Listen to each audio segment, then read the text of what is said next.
Greetings to my viewers. This is an interesting book in which every African must read.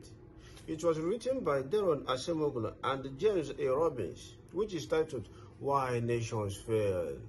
In fact, this book ought to be rechristened Why Africa Failed. Yes, in this book, it explains why some countries are rich, while some other countries are poor. It explains that rich countries and poor countries are organized in a very different ways. And that organization, rich countries create opportunities for his people to thrive, while poor countries do not. In fact, poor countries are organized in a way that locks people's opportunities and incentives, and that is what creates poverty. Robbins argues that the key differentiators between countries are institutions. Nations thrive when they develop inclusive political and economic institutions, and they fail when the institutions become extractive. In inclusive political institutions, which make power broadly distributed in the society and constrain its arbitrary exercise. Now, let's look at these countries that had already taken steps towards inclusive institutions, such as USA and Australia.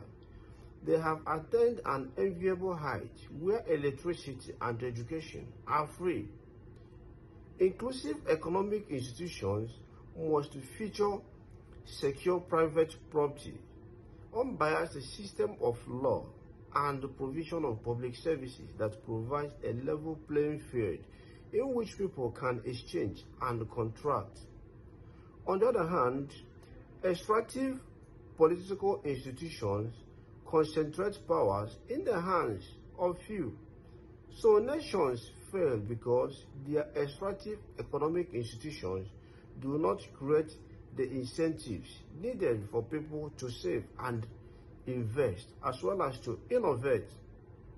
That is to say that poor countries are poor because those who have power make choices that create poverty.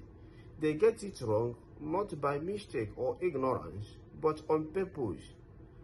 That is to say that corruption, bad governance, weak economy, weak institutions, obsolete technologies, low per capita income, low standard of living, low life expectancy, and high poverty rate in Africa are on purpose because Africa is ruled by narrow elites.